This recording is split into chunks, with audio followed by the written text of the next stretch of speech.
दोस्तों, एक महिला को पिछले 8 सालों से संतान की प्राप्ति नहीं हो रही थी। अब जो महिला होती है एक तांत्रिक बाबा के पास जाती है झाड़ फूक कराने के लिए। लेकिन जो तांत्रिक बाबा होता है झाड़ फूक करने के बहाने उस महिला को एक कमरे में लेकर चला जाता है।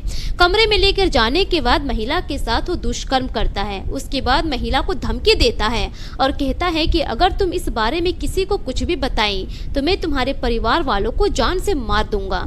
अब जो महिला होती है अपने घर जाती है। घर जाने के बाद हिम्मत जुटाकर वो अपने पति को सारी बातें बताती है। दोस्तों, उसके बाद जो कुछ भी होता है आइए जानते हैं घटना की पूरी कहानी इस वीडियो में। पर वीडियो में आगे बढ़ने से पहले आप सभी से एक ही रिक्वेस्ट है कि वीडियो को लाइक कर दीजिए और चैनल को भी सब्सक्राइब कर दीजिए ताकि मेरा हौसला बढ़ता रहे। दोस्तों, मेरा नाम है तबस्सुम खातून और आप सभी का मेरे चैनल पर स्वागत है। दोस्तों, आज की सच्ची घटना है उत्तर प्रदेश की मथुरा की। दरअसल आगरा के थाना क्षेत्र लोहा मंडी क्षेत्र की रहने वाली एक महिला जिसकी शादी आज से 8 साल पहले होती है, लेकिन शादी के बाद उस महिला को संतान की प्राप्ति नहीं होती है। जैसे ही उस महिला की शादी को 2 से 3 साल गुजरते हैं, अब उसके ससुराल वाले महिला को ताने मारने शुरू कर देते हैं। अब इस बात पर सभी सवाल उठाने लगते हैं कि आखिर शादी को इतने साल हो गए, अभी तक संतान की प्राप्ति क्यों नहीं हो रही है। महिला अब इस बात से परेशान हो जाती है। सिर्फ महिला के ससुराल वाले ही नहीं, अब तो उसके मायके वाले भी सवाल करने लगे थे। आस पड़ोस के जितने भी पड़ोसी थे, रिश्तेदार थे, सभी सवाल करने लगते हैं, महिला को ताने मारने लगते हैं। अब महिला को बहुत दुख होता है इस बात का। महिला बहुत परेशान हो जाती है। स्टार्टिंग दिनों में बहुत सारे वो डॉक्टरों से मिलती है, इलाज करवाती है, दवाइयाँ चलती है, लेकिन उसके बावजूद भी महिला को संतान की प्राप्ति नहीं होती है। अब इस बात से महिला के पति भी बहुत परेशान हो जाते हैं। धीरे धीरे ऐसे ही समय गुजरता चला जाता है। महिला की शादी को 8 साल हो जाते हैं, लेकिन इन 8 सालों में महिला को एक भी बच्चा नहीं होता है। दोस्तों, अब इसी तरह से धीरे धीरे वक्त गुजर रहा होता है। अब इसी बीच उस महिला के पास गांव मोहल्ले की बहुत सारी औरतें आती थी, उसके साथ बैठकर बातचीत करती थी।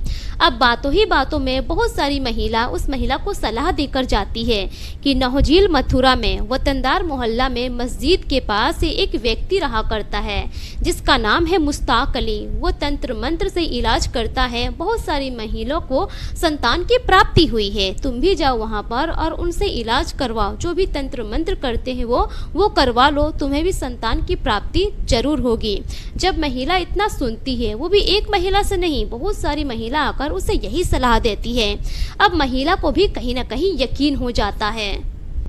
अब इसी तरह से धीरे धीरे वक्त गुजर रहा होता है। आज से 1 महीने पहले वो महिला जाती है अपनी ननद के साथ मथुरा उसी तांत्रिक के पास। वहां जाने के बाद वो तांत्रिक से बातचीत करती है, अपनी सारी कहानी बताती है और कहती है कि पिछले 8 सालों से मुझे संतान की प्राप्ति नहीं हो रही है। अब उस दौरान जो मुश्ताक अली होता है तांत्रिक, उस महिला के साथ कुछ बातचीत करता है और थोड़ा तंत्र मंत्र करता है और उस दौरान उस महिला को कहता है कि तुम्हें हर गुरुवार को यहाँ पर आना होगा, तंत्र मंत्र चलेगा, उसके बाद ही कुछ हो सकता है। अब जो महिला होती है इस बात के लिए राजी हो जाती है। उस दिन मिलकर तो वो चली जाती है अपनी ननद के साथ अपने घर। अब इसी तरह से धीरे धीरे वक्त गुजरता है। 21 अगस्त 2025 को दोपहर के 2:30 बजे वो महिला अपनी ननद के साथ उस तांत्रिक के घर पहुंचती है। घर पहुंचने के बाद अब जो तांत्रिक होता है उसकी ननद को ही घर के बाहर बैठने के लिए कहता है और उस महिला को लेकर वो कमरे में चला जाता है और अंदर से दरवाजा लॉक कर लेता है।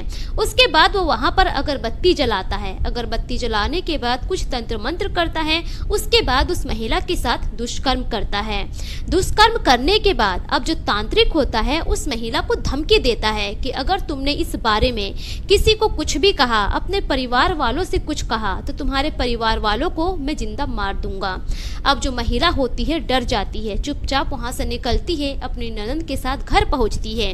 घर पहुंचने के बाद महिला बहुत सोचती है। काफी हिम्मत जुटाने के बाद अब जो महिला होती है अपने पति से सारी आपबीती बता देती है। अब जो महिला का पति होता है वो भी आग बबूला हो जाता जाता है। उसके अगले ही दिन 22 अगस्त को महिला और उसके पति चले जाते हैं एसपी ऑफिस। एसपी ऑफिस जाने के बाद महिला एक लिखित लेटर देती है एसपी साहब को और इंसाफ की गुहार लगाती है। अब जो एसपी साहब होते हैं उस तांत्रिक के खिलाफ एफआईआर दर्ज करते हैं। उसके बाद पुलिस की एक टीम बनाई जाती है और सीधे उस तांत्रिक के घर पहुंच जाते हैं। लेकिन जैसे ही पुलिस की टीम उस तांत्रिक के घर पहुंचती है, वो तांत्रिक पहले ही वहां से फरार हो जाता है। वो तांत्रिक पुलिस की नज़रों से सिर्फ भाग रहा होता है, लेकिन किसी तरह भागते हुए वो तांत्रिक फिर से आकर अपने ही घर में छुप जाता है। अब मुखबिरों की वजह से पुलिस को सूचना मिल जाती है। जैसे ही पुलिस को सूचना मिलती है, 23 तारीख की सुबह भोर के वक्त लगभग 5:15 बजे के करीब पुलिस की टीम आती है तांत्रिक के घर में और उस तांत्रिक को पकड़ने की कोशिश करती है, लेकिन फिर भी वो तांत्रिक पुलिस को चकमा देकर भाग रहा होता है। पुलिस चारों तरफ से घेर लेती है और उस तांत्रिक को अरेस्ट करके थाने लेकर जाती है। थाने ले जाने के बाद जब उस तांत्रिक के साथ पूछताछ किया जाता है, पूछताछ के दौरान वो तांत्रिक कहता है कि मेरे ऊपर उस महिला ने झूठा आरोप लगाया है, ऐसा कुछ भी नहीं है।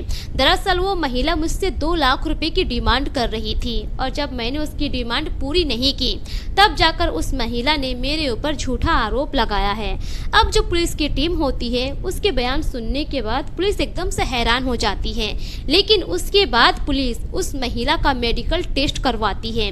जब मेडिकल टेस्ट होता है, मेडिकल की जो रिपोर्ट आती है उसमें इस बात की पुष्टि हो जाती है कि उस तांत्रिक मुश्ताक अली ने उस महिला के साथ दुष्कर्म किया है। उसके बाद पुलिस की टीम उस तांत्रिक बाबा को जेल के सलाखों के पीछे भेज देती है। लेकिन जब इस बात की खबर पूरे इलाके में फैलती है, पूरे इलाके के लोग सन्न रह जाते हैं, सभी के पैरों तले जमीन खिसक जाती है। बहुत सारे लोग सोशल मीडिया के कमेंट सेक्शन पर कमेंट करते हैं कि आखिर अभी के टाइम में 21वीं सदी में तांत्रिक बाबाओं पर लोग इस तरह से अंधा विश्वास कैसे कर लेते हैं। अगर इस तरह की कोई प्रॉब्लम है तो लोगों को डॉक्टर से मिलना चाहिए। साइंस कितनी तरक्की कर चुका है, अभी 21वीं सदी में लोग इस तरह से अंधा कानून जैसा विश्वास कैसे कर लेते हैं तांत्रिक बाबाओं पर। दोस्तों, ये रही घटना की पूरी कहानी आप लोगों के सामने। इस कहानी पर आपकी क्या राय है? अपनी राय कमेंट सेक्शन में जरूर दीजिए। दोस्तों, इस घटना को सुनाने का मकसद किसी की भी भावनाओं को ठेस पहुंचाना नहीं है, बल्कि मेरा मकसद आप सभी को सतर्क करना है, जागरूक करना है, ताकि आप अपना और अपने परिवार का ख्याल रख सकें। दोस्तों, मिलेंगे फिर एक नई वीडियो के साथ, तब तक के लिए शुक्रिया। जय हिंद।